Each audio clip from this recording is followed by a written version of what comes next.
Good day, I am Roslyn, and this topic is all about determining the feasibility.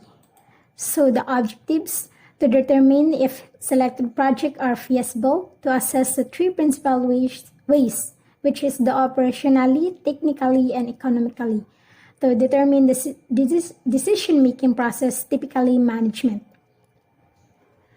So it goes up, the analyst determines reasonable objective for a project. The analyst needs to determine if it is possible to organization and its member to see the project through the completion. Generally, the process of feasibility assessment is effected in screening out projects that are inconsistent with the business objectives, which is technically impossible or economically without merit. There are three key elements of feasibility, which is technical feasibility, economic feasibility, and operational feasibility.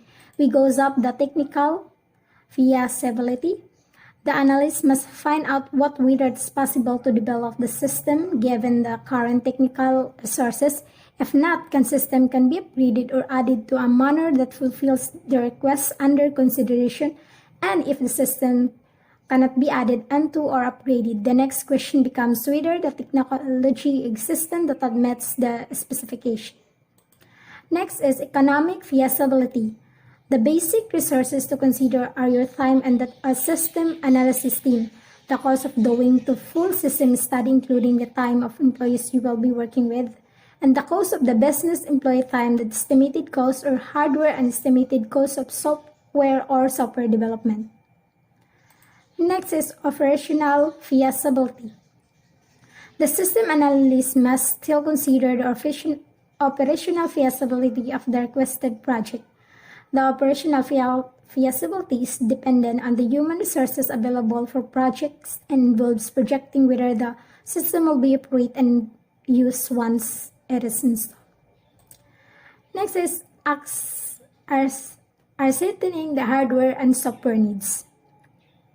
So it goes up, accessing technical feasibility includes evaluating the ability of computer hardware and software to handle workloads adequately. So the inventory computer hardware, estimated workloads, evaluate hardware or rent, their option, rent or lease or purchase, and evaluate software, the option is create, use, ASP or purchase, ROTS. And the choose the vendors and acquire the computer equipment. So it goes the inventorying computer hardware. So this is updated computer hardware inventory is unavailable. The system and analysis need to sit up quickly and carry through on it. So the following we need to know is the type of equipment, model number, manufacturer, the operation status of the equipment on order, operating in storage, in need of repair, the estimated age of the equipment, the projected life of the equipment, the physical location of the equipment, the department of person considered responsible for the equipment, the financial arrangement for the equipment owned, leased, or rented. Next is estimated workload. So these are certain hardware needs to estimate workloads. The system is to manipulate numbers that represent both current and projected workloads for the systems so that any hardware obtained well possesses the capability to handle current and future workloads. So this includes the system, proposed system, the task, method, personnel, when and how, or human, the equipments and computer time equipment. So this Next is evaluating computer hardware. Evaluating computer hardware is the shared responsibility of management, users, and the system analysis. Although vendors will be complying details about their particular offerings. Analysts need to oversee the evaluation process personally because they will have the best interests of business at the heart. Next is analysis, and users should evaluate the performance of different system hardware, including the following. First, the time required for average transaction, including how long it takes to input data and how long it takes to receive output. Next is the total volume capacity of the system, how much can be processed at the same time before a problem arises. And the third one, the idle time of the CPU or the network. And lastly, the size of the memory provided. And next, this computer size and use. The rapid advance of technology dictates that the system analysis research type of computers available at the particular time that the system proposal is being written. Computer size range all the way from miniature mobile phones to room-sized supercomputers. Each has different attributes that should be considered with deciding how to be implemented the computer system. Acquisition of computers equipment. So, the advantage and disadvantage of buying and leasing and renting. So first, buying is advantage rather cheaper than leasing or renting over the long run. The ability to change the system, provide tax advantage of accelerated depreciation and full control. The disadvantage is initial cost is high, risk of obsolescence, risk of being stuck if a choice was wrong, and full of responsibility. And the leasing is the advantage is no capital and tie-up, no financing is required, lease or lower than rental payments. And the disadvantage, the company doesn't own the system when lease expire, usually a heavy penalty for terminating the lease. The leases are more expensive than that buying. For renting, the advantage which is no capital is tied up, no financing is required, easy to change the system, maintains the insurance and usually included. The disadvantage, the computer doesn't own the computer, cost is very high because the vendor assumed the rest most expensive option.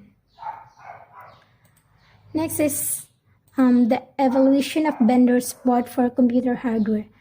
Several case areas ought to be evaluated with having the support service available to the businesses from the vendors. Most vendors offer testing hardware and delivery at 90-day warranty covering any factored defects, but you must uncertain what else the vendor has to offer. Vendors of comparable quality frequently distinguish themselves from others by range support service they offer. And next, the vendor service, the hardware support, software support, the installation and training, and also the maintenance.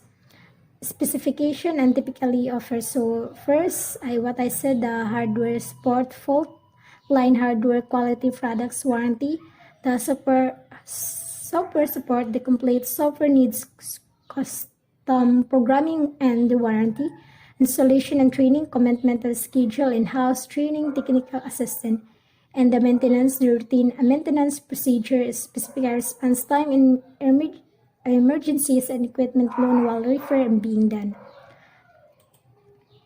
And next, the software evaluation, analysis, and organization are increasingly faced with make, buy, or outsource decision with assessing the software for information system project, particularly with completing upgrades to existing legacy system. And when create custom software, this is often the case when an organization is create in commerce or their innovative application were non-existent. It also possible that organizations are first mover and the user of particular technology or its particular industry. The organization that have highly specialized equipment or existing in niche industry can also benefit from original software. And the custom software disadvantage and advantage, purchase out TS package and using an ESP, and also the buy the cost and the software. It is commercial off-the-shelf software includes software products of the Microsoft Office suite, which includes Words, Excel, and accessing for building database and other application.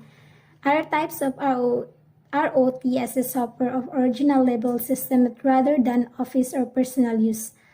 Some others include popular but costly ERP packages such as Oracle or SAP in their example of ROOTS software.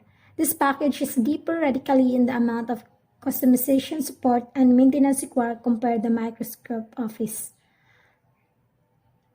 In the ROT, software can also refer to software components or objects, also include building blocks that can be purchased to provide particular and needed functionality in the system. That would be all. Thank you.